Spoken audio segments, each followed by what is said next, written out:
നമസ്കാരം, കർമ്മ ന്യൂസിലേക്ക് സ്വാഗതം. കോൺഗ്രസ് എംഎൽഎമാരായ ഹൈബി ഈഡൻ, അടൂർ പ്രകാശ്, AP അനിൽകുമാർ എന്നിവർക്കെതിരെ ലൈംഗിക പീഡന കേസിൽ ക്രൈംബ്രാഞ്ച് കേസെടുത്തു. സോളാർ വ്യവസായം തുടങ്ങാൻ സഹായ വാഗ്ദാനം നൽകി സരിത എസ് നായരെ പീഡിപ്പിച്ചെന്നാണ് പരാതി. FIR കോടതിയിൽ നൽകി. സോളാർ കമ്മീഷൻ റിപ്പോർട്ടിൽ സരിതയെ ലൈംഗികമായി പീഡിച്ചവരുടെ പട്ടിക അക്കമിട്ട് നിരത്തിയിട്ടുണ്ട്. അടൂർ പ്രകാശിനെതിരെയും AP അനിൽകുമാറിനെതിരെയും ഹൈബി ഈഡനെതിരെയും അഴിമതിക്കും മാനഭംഗത്തിനുമാണ് കേസെടുത്തിരിക്കുന്നത്. ഹൈബി ഈഡനെതിരെ ബലാത്സംഗ കുറ്റവും അടൂർ പ്രകാശ്, AP അനിൽകുമാർ എന്നിവർക്കെതിരെ സ്ത്രീത്വത്തെ അപമാനിച്ചു, പ്രകൃതി വിരുദ്ധ പീഡനം എന്നീ കുറ്റങ്ങളുമാണ് ക്രൈംബ്രാഞ്ച് ചുമത്തിയിരിക്കുന്നത്. മൂവർക്കുമെതിരെ കേസെടുക്കാൻ കഴിയുമോ എന്ന് നേരത്തെ ക്രൈംബ്രാഞ്ച് നിയമോപദേശം തേടിയിരുന്നു. കേസ് രജിസ്റ്റർ ചെയ്യാമെന്ന് നിയമോപദേശം ലഭിച്ചതിന്റെ അടിസ്ഥാനത്തിലാണ് നടപടിയെന്ന് ഉന്നത പോലീസ് ഉദ്യോഗസ്ഥൻ പറഞ്ഞു.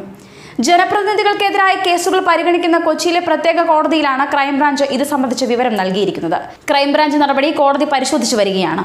സോളാർ കമ്മീഷൻ റിപ്പോർട്ടിൽ സരിതയെ ലൈംഗികമായി ഉപയോഗിച്ചവരുടെ പട്ടിക അക്കമിട്ട് നിരത്തിയിട്ടുണ്ട്. നേരത്തെ സമാന കേസിൽ KC വേണുഗോപാൽ MP, മുൻ മുഖ്യമന്ത്രി ഉമ്മൻചാണ്ടി എന്നിവർക്കെതിരെയും കേസ് രജിസ്റ്റർ ചെയ്തിരുന്നു. അതേസമയം ഉമ്മൻചാണ്ടിക്കും വേണുഗോപാലിനുമെതിരെ കേസെടുത്തുവെങ്കിലും കാര്യമായ തെളിവുകൾ ലഭിക്കാത്തതിനാൽ പ്രത്യേക സംഘത്തിന് അന്വേഷണം മുന്നോട്ട് കൊണ്ടുപോകാനായിട്ടില്ല. മാത്രമല്ല, തിരഞ്ഞെടുപ്പിന് മുന്നോടിയായുള്ള സ്ഥലമാറ്റത്തോടെ സോളാർ പ്രത്യേക സംഘത്തിലെ ഉദ്യോഗസ്ഥർ മറ്റ് പല ചുമതലകളിലേക്ക് മാറിയതോടെ അന്വേഷണ സംഘം തന്നെ ഇല്ലാതായ അവസ്ഥയിലാണ്.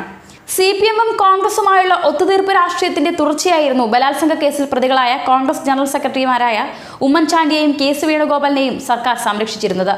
സരിത എസ് നായർ നൽകിയ പരാതിയിൽ ഇരുവർക്കുമെതിരെ കേസെടുത്തിട്ട് 4 മാസമായിട്ടും തുടർ നടപടികൾ സ്വീകരിക്കാതെ ആഭ്യന്തര വകുപ്പ് അന്ന് ഒഴിഞ്ഞു മാറുകയായിരുന്നെന്നായിരുന്നു വിമർശനം.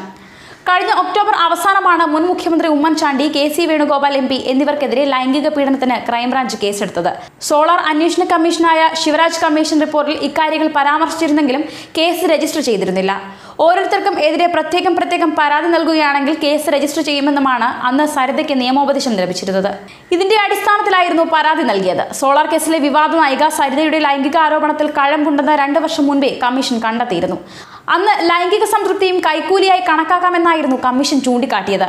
എറണാകുളം ഗസ്റ്റ് ഹൌസിലും MLA ഹോസ്റ്റലിലും വെച്ച് സരിതയെ ഹൈബി ഈഡൻ പീഡിപ്പിച്ചതായാണ് കമ്മീഷൻ റിപ്പോർട്ട്. അടൂർ പ്രകാശ് ലൈംഗിക പീഡനത്തിന് പുറമെ ടെലിഫോണിക് സെക്സിൽ ഏർപ്പെടുകയും ചെയ്തതായി റിപ്പോർട്ടിൽ പറയുന്നു.